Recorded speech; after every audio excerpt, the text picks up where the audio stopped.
Hey Google, turn on dining light. Sure, turning the dining light on.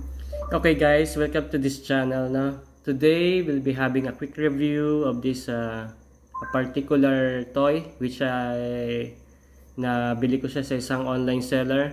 So bago ko siya buksan, shoutout muna sa seller na to. Yan.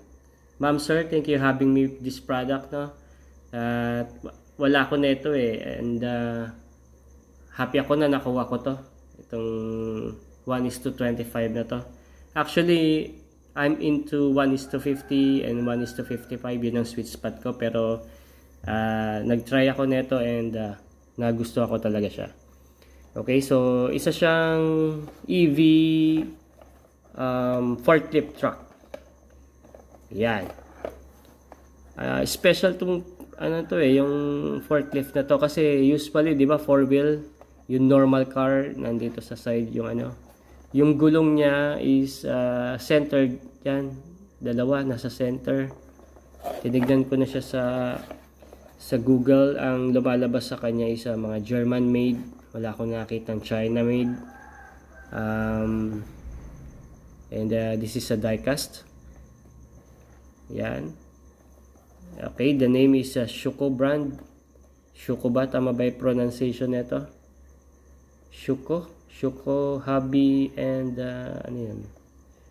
Okay, so anyway guys, hindi to brand new pero yung condition ng to is mint or near mint.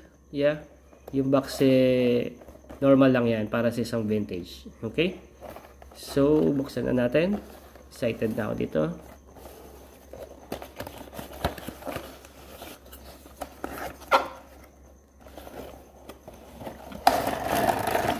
Yeah. Okay, so isa siyang forklift. Yan. Kompleto naman. Yan, may accessory siya dito. Ano yan? Yun yung siguro dashboard and yan, yung dashboard saka niya steering wheel. Okay, so paano ba ito? Yan, may tab sa ilalim. Tanggalin ko muna. Okay. Yan, ginit ka muna. Yan, okay. Yeah, there you go. Napakaganda. Yan, details niya. Look at yung gulong niya. Yan. Okay, yung gulong niya natitilt. Yan, left and right. Yan. Okay. So nabubuksan siya there. Yan, may compartment dito. I think yon para dito to. Yon. Okay, yung engine room niya. Okay. So check it out. The material. Okay, material tayo. Ito, sa feeling ko, itong fork niya, all the way there, yan. Focus ba? Yan. It's all metal. Yan, lahat yan metal. Tapos, itong cabin niya, to roof niya, it's all metal, sa feeling ko. Ang plastic lang is yung interior. Okay. Yan. Itong orange na to, yung body niya mismo is all metal hanggang baba. Yan. Napakanit ng pagkakagawa. Rounded. Hindi siya yung parang mga Fiat na may tornilyo na gano'n na removable. Diba? Yan. Yan. Metal siya lahat. Itong interior niya is a two-part to. May dito. Tab natatanggal siya. Yun ang plastic niya. Okay, sa functionality niya, itong forklift niya is natataas all the way there. Yan. Napaka-detailed. Meron pang string. Pag tinaas mo siya, tataas din. Pag binaba mo tong fork niya, magko-collapse din siya. There. Oh, napakanit tignan. yung tali niya, yung string niya. Yan, dito. Ayan siya.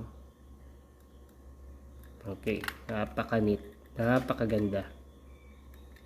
Okay. So, ito, nabubuksan para itong accessory niya. Ito, plastic lang to. I think ito yung mga batteries niya. Look at that. Kasi nga isa siyang EV. Electric vehicle. So, lagay na siya dyan. Okay. Tapos, yung steering wheel and dashboard. Hindi to putol guys ha. Itutusok mo lang to. Meron tong butas doon sa gitna. Ayan. Detail din. Meron yung mga foot pedals niya. Ilagay natin. Yun. There you go. Yan talaga na itsura niya. Okay, yung interior details niya, may isang seat there, yung dashboard niya sa side na to. Merong cambio niya. Yan. Gear shifter. Hindi naman siguro gear shift, EV kasi to eh. Yung red na yun, di ko alam para saan yun. Okay. No, nakalagay siya dito. Look at this. E16. So, di ba pag yung mga sasakyan may nakalagay is electric vehicle. Okay, ala naman na siya ibang nabubuksan. Dito nabubuksan.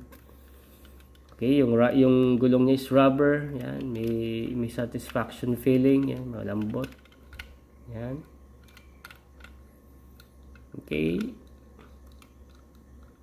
Ito ba, ano ba tong Schuco brand na to? Ano tingin nyo mga guys? Ito lang ba ang product nito? Forklift lang ba? Meron pang isang model nito, yung regular lang na like yung mga Nissan. Nandito yung mga gulong niya sa gilid, yung regular car. Yan.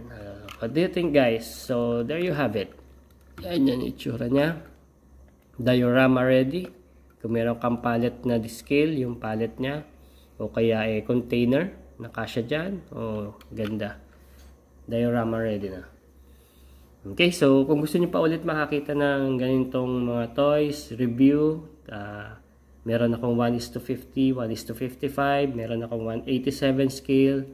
Abangan nyo na lang yung sa video na to. Follow this page para maging updated ka sa aking mga ina-uploads. So, tignan natin kung kailan ang susunod. Check it out guys. So, yun lang. Thank you for your time and goodbye.